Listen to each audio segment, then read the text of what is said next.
Alam mo kasandi, nakikita niyo ba yung nakikita ko? Ayan. So bago ako magkwento sa inyo tungkol dyan, mag-intro muna tayo. Eto na.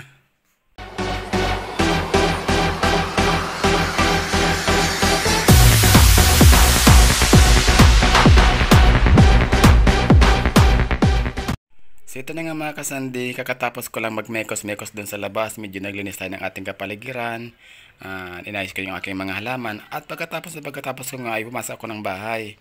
Maya-maya lang may kumatok doon sa aming gate, at ito na nga, ayan, ang inabot sa akin, ayan, mainit pa, bagong luto lang yan na kasaba cake. Actually, apat na piraso yan, ayun, tinira na ng dalawa, yung dalawa, tinira na ng dalawang bata dito, at yung natira, para sa matanda.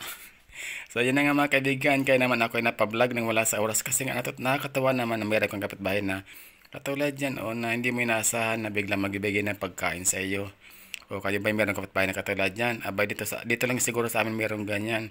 Minsan mga ulam, kung anong pagkain na niluluto, hindi mo inaasahan biglang kakatok sa pintuan at ayan nga mag-aabot ng pagkasarap-sarap at pagkabango-bango pagkain. Ayan, o kaya naman nakakatawa naman talaga at marapat lamang na i-shoutout natin sila. Okay, shoutout dyan sa aking kapitbahay kay Rose. Ayan, ang bait-bait naman ng aking kapitbahay na yan. At saka yung magkapatid na nandyan, si Aileen at saka si Jan talaga namang napaka ng mga yan. Napaka bubuting kapitbahay kaya naman shoutout sa inyo at love ko kayong lahat dyan. So ayan na, lantakan na natin to, baka lantakan pa ng iba at baka ubusin ng aking dalawa. Okay, magpapaalam na, bye bye mga kaibigan.